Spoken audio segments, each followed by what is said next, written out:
It's been another warm day in Colorado, but it may actually start feeling like October soon. Next weekend could finally bring some fall weather. Thanks for joining us tonight. I'm Evan Krugel. Let's get right to Weather Impact Team meteorologist Corey Reppenhagen for a quick look at your forecast. Hey, Corey. Hey, yeah, today was just simply unreal with these temperatures. You know, meteorologists play some strange games. Sometimes we just show each other the daily high temperatures and say, guess the date. I would have guessed September 2nd or so on this one. I mean, this is on the 80s on October the 12th is a little unusual, but 81 today in Denver, 77 in Eagle, 65 in Leadville. Just a really nice day. Heard no complaints about it, that's for sure. Here's your day tomorrow, a little bit cooler. We've got a cold front coming overnight. That'll keep us down close to 70 degrees, which is only a few degrees warmer than normal.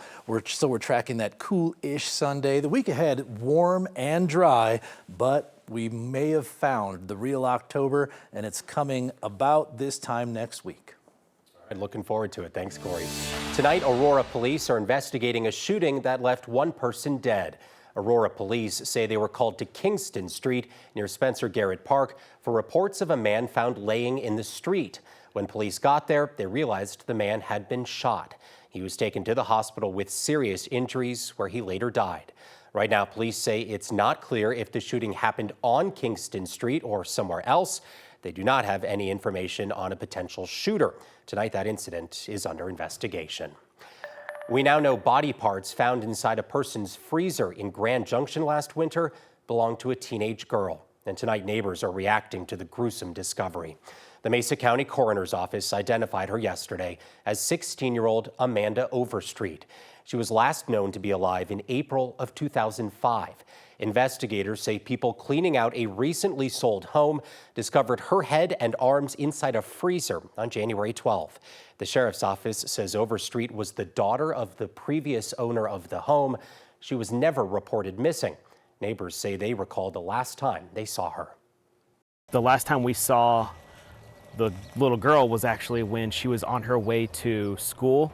I don't know what school she was going to. It's a fairly quiet neighborhood. We don't really talk to everyone here, but every so often when a neighbor passes another, they'll give like some updates about it. Yeah, a lot of questions in that neighborhood. The rest of the teen's remains have not yet been recovered. So far, no arrests have been made. One of the 12 people who spent hours 1,000 feet underground when an elevator malfunctioned at a mine in Cripple Creek is speaking out about the deadly incident. The malfunction happened as the elevator was descending into the Molly Kathleen gold mine on Thursday. At around 500 feet, the person operating the elevator at the surface felt something strange and stopped it. The elevator still worked, so the operator brought it back up to the surface within 20 minutes and found 46-year-old Patrick Weir dead, along with a broken door. It's still not clear exactly how he died. 11 other people were on that elevator. 4 of them were hurt, but none of them seriously. A dozen people from a second group were trapped below ground for roughly 6 hours while engineers made sure the elevator was safe to use. Rhonda Pulse, a tourist from Missouri, was among them. We got hungry, kind of cold, but it was uncomfortable, but we were never panicked or afraid. At least no one ever visibly said, are we ever getting out of here? Can we get out of here? That kind of thing. The group did have access to water, and they used radios to communicate with first responders. They were eventually hoisted up in groups of 4. They weren't told about the tour guide's death until after they were rescued. A number of local, state, and federal officials are still looking into that accident.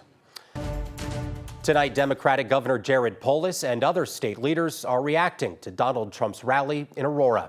Speaking to a crowd of around 10,000 people at the Gaylord Rockies Resort yesterday, the former president called for the death penalty for migrants who kill U.S. citizens.